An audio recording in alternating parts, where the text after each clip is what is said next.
Well, that's your Robbie Fix, ladies, for this morning. Let me entertain you. Well, I hope to do just that now.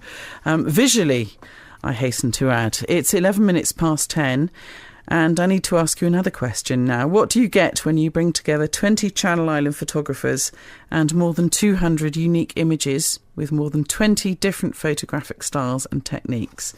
This is what you get. There you go. You can't see it. You can hear me flicking the pages of this book. It's absolutely incredible. It's a book of stunning images, and it's available to you at home. This is great, Bengt, if you're listening in Sweden. If you've got friends or family across the world, the C word, dare I mention it, Christmas is coming. So bear that in mind as we introduce you to our next guests. Here to tell us about the incredible pictures they've taken on our shores and off it, I'm joined by the editor of the Channel Islands book, Ross Weston, and photographers Nick Daypray, Simon Boucher-Harris, Étienné Lainé, and the man who's instrumental in making it happen, Mr. Ben Tustin. Gentlemen, don't be shy. Hello. Hello. Good morning. No, you're going to have to do better than that. Gentlemen, hello. Hi. Hi. Now, you can tell they always hide themselves behind a lens. They're not used to being on the radio, so dare I be gentle with them? I think I will. Ben, how did all this come about? A few months ago, I've known Ross for a few years, and Ross is a graphic designer and an editor, and Ross came to me with an idea of producing a book. Ormerland.com has been around for a couple of years that Ross started off, and that's a hub for creativity within the Channel Islands. But Ross wanted to go a step further and move into the physical format from online. So we got talking, and I spoke to a few friends of mine about giving us some money, which was very nice of them, and they did. And that's how it came about, really. It is just stunning. So all of the photographers are based in the Channel Islands, is that right? Yes, that's right.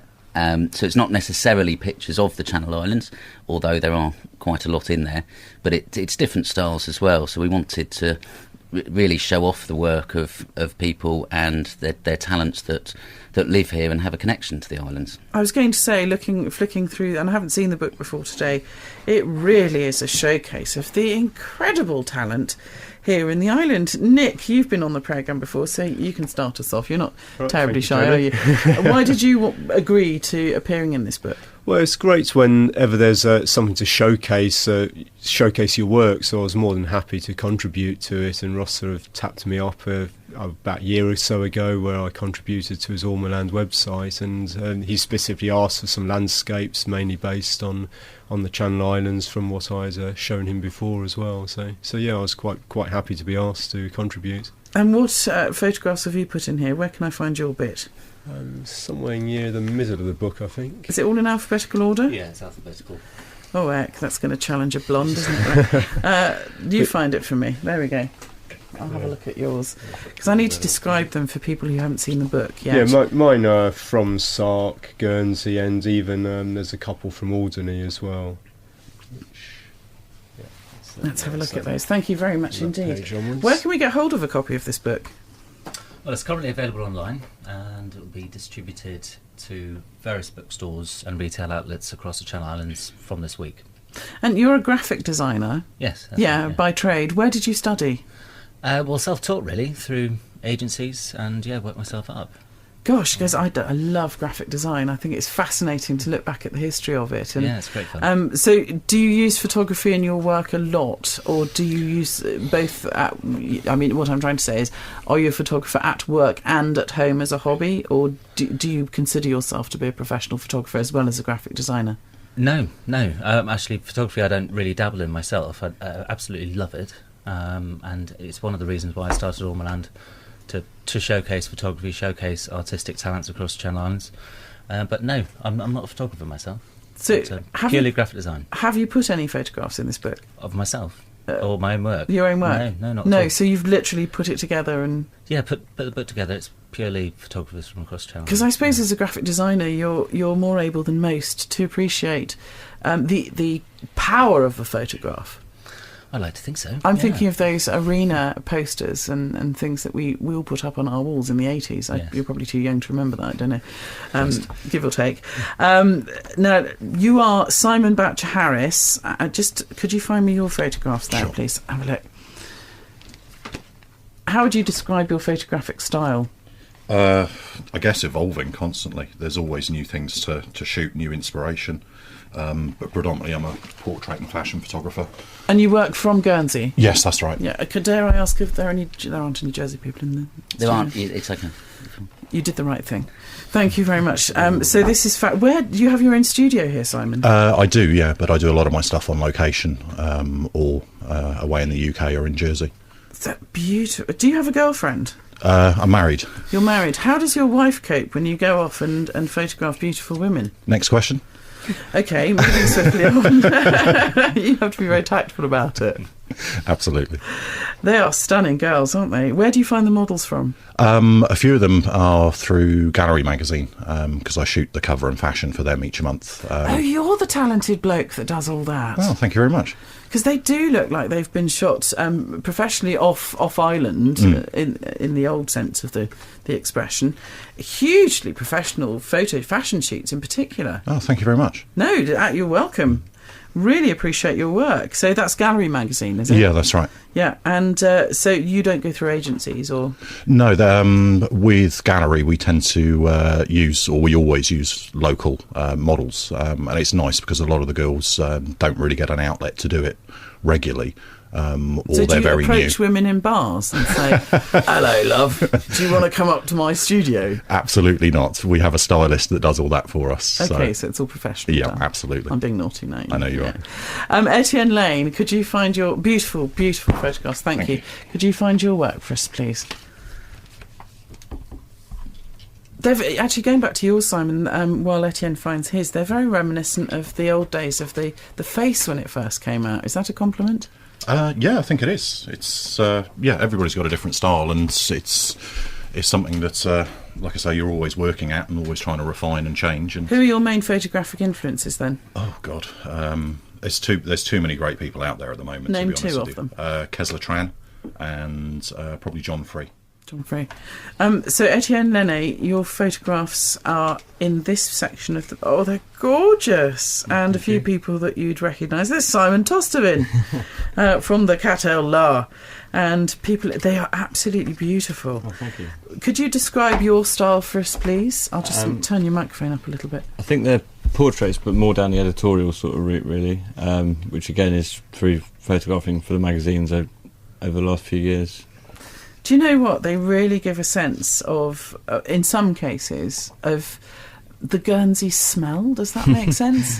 I know what you mean, I think, yeah. I think it's probably looking at the backgrounds of, particularly the one with Simon Tustin kind of in a shed. You can smell woodworking going on and varnish and that sort of thing from the photographs. This one of Ken Lainé is quite stunning. Again, a bloke in his shed, but just looking at the camera, representing generations of Guernseymen. He's there in his Guernsey with a hat on. It's just stunning, absolutely beautiful. And of course you make the most of famous people visiting Guernsey. There's Sir Ranulph Fiennes here. How did it come that you photographed him? Well, actually, to be completely honest with you, I didn't realise who he was when I photographed him, really. I didn't realise how famous he was or anything like that. And then I photographed him. It all went really well. A very interesting chap to listen to, and then later on I realised, and yeah. And this photograph of Tom Dean, there's a young man just sitting in a chair in what looks like a derelict building. Yeah, he's an artist locally, and that was for one of the magazines. He was an artist profile. So. And which magazine do you work for? I do some of the editorial work for Gallery magazine, and I photograph for GBG as well. Very talented photographer. Absolutely wonderful. There's Damo at Charing Cross, London. How did that come about? Somebody looking a little bit worse for wear. Yeah. Drinking a bottle of scotch? Something along those lines, yeah. I just approached him. I said I was going to photograph the first homeless person I saw that day, and yeah. And then there's a picture of a young man called Joshua Moore, presumably another artist. Yeah, very talented artist over here. Beautiful skin tone. That looks like a 1930s picture. It's just stunning. Absolutely incredible. And I recognise this young man, Tyler Edmonds. Tell us about him. Yeah, again, another talented local person in Lost Light Brigade over here. And I've interviewed him. Yeah, I'm sure and he's you've been captured in many times. Yeah. his character. It's wonderful. And a picture of Alan Opie there. And that's it for your contribution. Yeah. Stunning. Thank you very much. Absolutely wonderful. This really is going to put Guernsey on the map, I think. And this is all courtesy of Ormerland.com, which is a website started by one of my guests, Ross Weston. And they've put together a book. It's called the Creative Channel Islands Photography Book, a unique showcase of over 200 outstanding images captured by 20 leading Channel Island photographers. I might ask the boys about Jersey in just a few minutes on BBC Radio Guernsey after this. You've got to pay attention. That's the clues in the title. It's a radio show. You have to listen. So to the dear caller who just called Ollie asking, saying, what's the website address again? Ross, what is it, please? Ormerland.com. Ormerland.com. And just remind people what Ormerland.com is all about, because we can go and have a look tonight when we're having our gin and tonic. It's a website about showcasing creativity from across the Channel Islands. Painters to poets, photography to sculpture. I hope you're going to feature radio presenters on there soon. You may be featuring later this week, actually. Really? Yeah. Okay, because there is a naughty corner here. You could be in it very soon if you're not careful. I'm in the studio with some wonderful photographers, Ben Tustin, Simon Boucher-Harris, Étienné Lainé, Ross Weston and Nick Dapro. Ross is a graphic designer who's put this together. Ben, this idea came about in a pub. Have you had any other ideas for something similar? Dare we ask you on air? Yeah, some very good ideas come out of conversations in pub, and some very bad ideas on Don't they occasion just? as well. Yes. I think there was a Native American tribe that years ago that they had to, every time they made a decision, if they were sober, they then got drunk and ascertained whether it was still the right decision. That is a good idea. And if they made the decision drunk, then they sobered up and tried to make the same decision. Good idea. I'm Sorry. going to do that in future. Thank you for that inspirational idea. Yeah. Thank you. But no, we were talking about Ormerland generally and how to expand it and cover more people, cover more types of creative arts, and expose it to a wider audience, both within the Channel Islands and outside. And what's good, the book's available online, so it's being sold throughout the UK. And hopefully, potentially into Europe and the United States. Well, it could certainly be snapped up in Sweden. My listener Bengt listening there. I hope you're listening, Bengt. If not, you'll be in the naughty corner. This is so wonderful. It's an orange book with beautiful white graphics, Ross. Creative Channel Islands Photography, and this is going to be available. If you log on to ormerland.com on the website, I'm sure there'll be an email address. So I'm sure Ben will gratefully receive any suggestions from my horrible lot, if you want to put forward some suggestions for future works. Let's go around each of you in turn, if you wouldn't mind, because I'm always fascinated to find out about people's hinterland. So, Ben, where did you train? How did photography come into your life? I'm not a photographer. I've dabbled in painting, but that's about it. So you're just a hanger-on, really? That's exactly it, yeah. No, I've been... you're the producer of the book, aren't you? You've got all the money and the backing, and you've done a lot of hard work. I was 18 years in the finance industry, so it's... I talk to people in the finance industry. So you're an angel? Yeah, I've been called other things, but yes, to a certain extent. And what was your background in the finance industry? In the trust industry for 18 years. So luckily I know lots of people who are very, very generous, actually, lots of corporate people who are happy to give us money and to develop this book, and they're really excited to be involved in a creative project. Right, okay. Note to self, call Ben next time you need dosh. All right, for projects, I will be in touch. And what do you still work in the finance industry? Not so much, no. It's more things like Ormerland and a few other businesses. So you're dabbling, ducking and diving. Yeah, Minister Without Portfolio, they used to call it. I don't know whether that's a good thing. Okay, yeah. And Simon Boucher-Harris, what about your training in photography? Well, my background's quite similar to Ben's. I did 20 years in finance, picked up a camera for the first time 3 years ago, completely fell in love. You're having a laugh. No, it's actually, September? Yeah, 3 years ago, picked up a camera for the first time. All that time wasted in finance when you could have been outing your talent. You are having a laugh. 3 years. I did 2 training courses, and then just, self-taught. But I'm not often dancing around the world. I'm not often speechless. How can you be that good after 3 years? A lot of hard work, a lot of wine, a lot of late nights, a lot of studying, a lot of practice. So you studied the technique of photography, obviously, Jen, stupid woman. But you've really gone to town on learning the craft, in other words. Yeah, I think... I mean, I'm talking about, lens exposure and all of that. Yeah, I mean, I always think of it like driving a car. At first, everything's very confusing, but as soon as you're not thinking about it, then you can drive. Do you ever get to that stage when you're driving? I haven't got there yet. Etienne, what about you? I went to Grange House Art College, and that was pretty cool. But Eric Snell. Yeah, I didn't really do much photography there, and then I've just been working for myself for the last 6 years. So, how did you get into photography, though? What made you go from working artistically without a camera to working artistically with one? Because you can see the art. Yeah. Now you've mentioned that, you can see the artistic background in your photographs. I think we worked out I was a bit of a perfectionist and I couldn't paint or anything like that, so I just worked with a camera instead because I could actually produce something that was perfect in a sense. So hang on a minute, if you couldn't paint, and what were you doing, sculpture at Grange House? Or well, you do a bit of everything as part of your syllabus. Unmade beds and that stuff? No, not quite, but... Did you see, by the way, Tracy Emin's exhibition? I think it was on Channel 4 News a few nights ago. No, I didn't, no. God, don't know what to make of it. I really don't know. Ross Weston, how did you get into graphic design? I've always been fascinated by it. I think I did my first magazine at sort of 11. What did you do when you left school? I ran away from school, basically. I grew up in South Africa and left Johannesburg, headed to London to pursue the music career. What do you play? That was a bit of a culture shock. It was electronic music, actually, at the time. DJing, that sort of thing. And do you still play? I do at home. There's not many outlets to play out anymore over here, anyway. So you went to London, and then what happened? Like I said, a bit of a culture shock. Thought, weird, you would expect it to be the other way around, but leaving Johannesburg and then going to London, it was a bit tough. And then I thought I'd come back to this little island, check it out, this place I was born, and got me hooked in.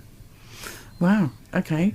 And what, Nick Daypray, I've spoken to you on many occasions about photography. Yes. How did you first pick up a camera? How did photography come into your life? It's something that I've wanted to do when I was at school, and my photographic experience goes back over 30 years now. When I finally went away to university, I could actually borrow cameras from a photographic club there and from students of club, and slowly sort of built up my knowledge there, all in the days of film and everything, and learnt the darkroom as well.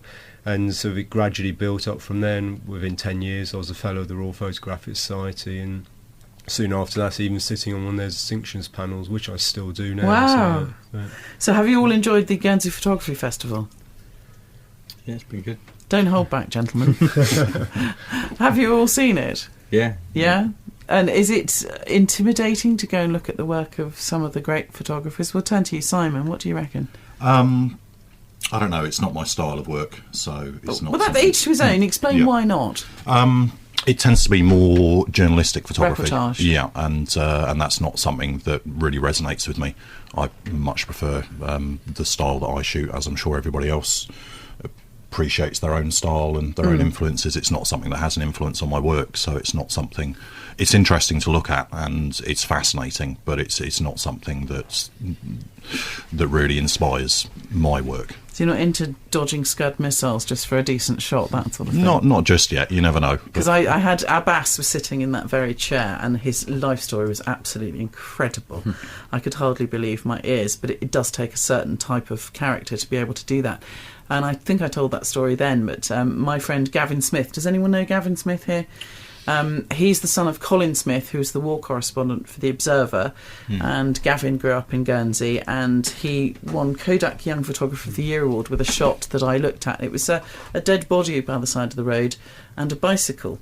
So I said to Gavin, how did you get that shot? He said, well, I saw a dead body by the side of the road and crouched down by it. I said, yeah, but there's a cycle in the picture. He said, I waited 5 hours for the cycle to come past to add interest to the shot. And that kind of summed up the motivation of that sort of photographer. Dare I say he's working for Hello magazine now. It's a complete contrast. But I love photography, and I'm so grateful to you all for coming in and telling us about this book. Ross, just remind us, where can we buy it, please? Because it's great for Christmas. It is going to be great for Christmas, we hope. It's available online at ormerland.com, and it will be in all leading bookstores bookstores across the Channel Islands. Do we have any bookstores in the Channel? Oh, yes, sorry. We do. They're dying out, aren't they, slowly? Independent bookstores, anyway. Yeah. So look out for this. All you need to look out for, really, is an orange book. It's... what size is it? It's about 210 by 210 millimetres. It's a dead square. Yeah, and it's orange, and it's got the word photography in white, in big capital letters on it. It would have been impossible to pick a picture for the front cover. It is wonderful. Ben Tustin, thank you for all your hard work and your ducking and diving that made this book possible. Simon Boucher-Harris, it's lovely to meet you and to get an insight into such amazing photography. Étienné Lainé, just beautiful work, absolutely stunning, and you can tell that you've had a very artistic influence. Ross, beautiful graphics on the front, and you can see it's a real labour of love, so thank you very much. Thank you. And Nick, just professional to the nth degree, beautiful work. And it really does take you off to another dimension. Absolutely incredible. I feel really privileged to have met you all. Thank you very much indeed. Thank you. Thanks. That was Ben Tustin, Simon Boucher-Harris, Étienné Lainé, Ross Weston and Nick Desprez. And that book, once again, is called Creative Channel Islands Photography, exploring the photographic creativity from 20 leading and upcoming Channel Island photographers. And it says on the back here, by showcasing a strong selection of unique images from each photographer's portfolio, this book takes you on a journey through a huge variety of styles and visual expression. It is one that you will be gazing at for hours and hours.